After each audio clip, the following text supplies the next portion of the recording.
इस समय England Birmingham Commonwealth game.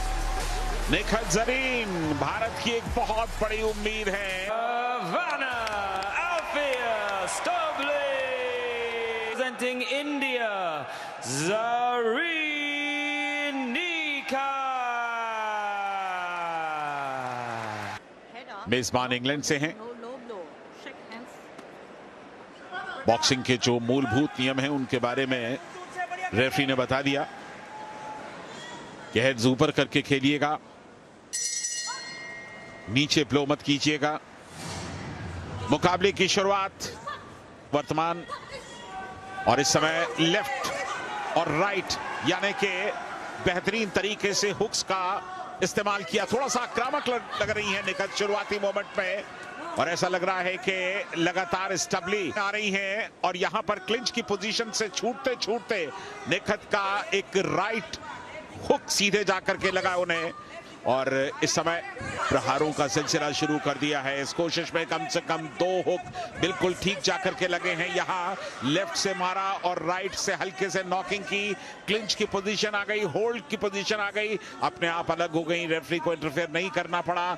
स्टबले और निखत के बीच ये पहला राउंड चलता हुआ अटैकिंग दिखाई दे रही है निखत जरीन। ये अच्छी बात है, हालांकि इस अटैक के साथ साथ उन्हें अपने डिफेंस को भी बनाना होगा। एक बार फिर मुक्केबाजी का ये सिलसिला,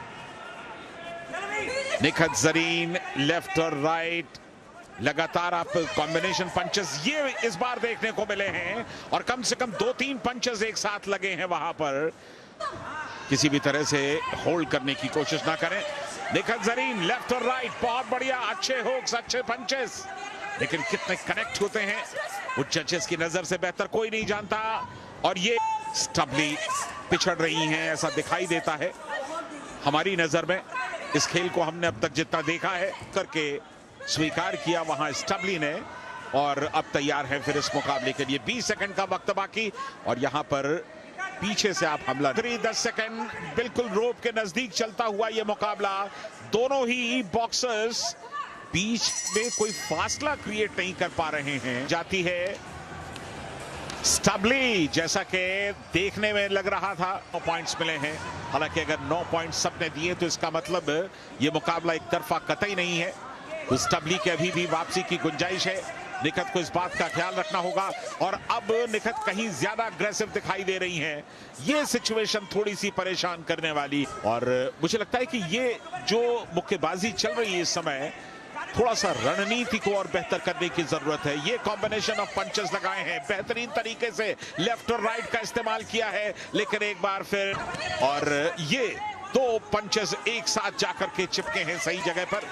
तो निखत जरीन दूसरे राउंड में भी अब तक डोमिनेट कर रही हैं। ये राइट हुक काफी दूर से आया था उनका हाथ, और एक बार फिर के स्वभाव में परिलक्षित होनी चाहिए, दिखाई देनी चाहिए, और वो आमतौर पर जजेस को प्रभावित करती है। लेकिन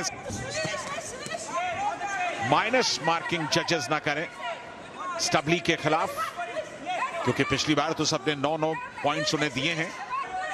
मुझे लगता है कि इस बार उन्हें थोड़े से और कम मार्क्स मिलने चाहिए, बजाय इसके कि वो अपने मार्क्स को बेहतर करके इस दूसरे राउंड में 10 में से 10 मार्क लेने की कोशिश करती। शायद उन्होंने अपने निखत जरीन बिल्कुल इस बार भी, हालांकि 5 जजेस ने 9-9 मार्क्स दिए हैं।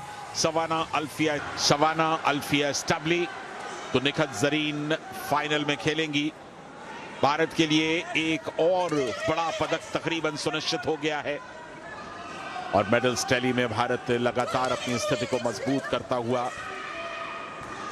निखत जरीन अब फाइनल में खेलेंगी, और फाइनल के लिए जिस ऊर्जा की जरूरत होती है, अगर वो पूरा दमखम यहां ना लगाएं तो थोड़ी बहुत ऊर्जा फाइनल के लिए बचाना बहुत जरूरी।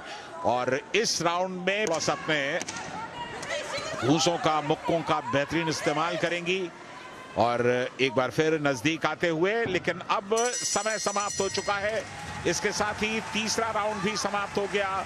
निखत जरीन ने अपने हाथ ऊपर उठा दिए। उन्हें इस बात का एहसास है कि उन्होंने इस मुकाबले में पूरी तरह से डोमिनेट किया है। Unanimous decision for your winner and heading into the Commonwealth Games final in the blue corner, तो चलिए, जिस बात की उम्मीद थी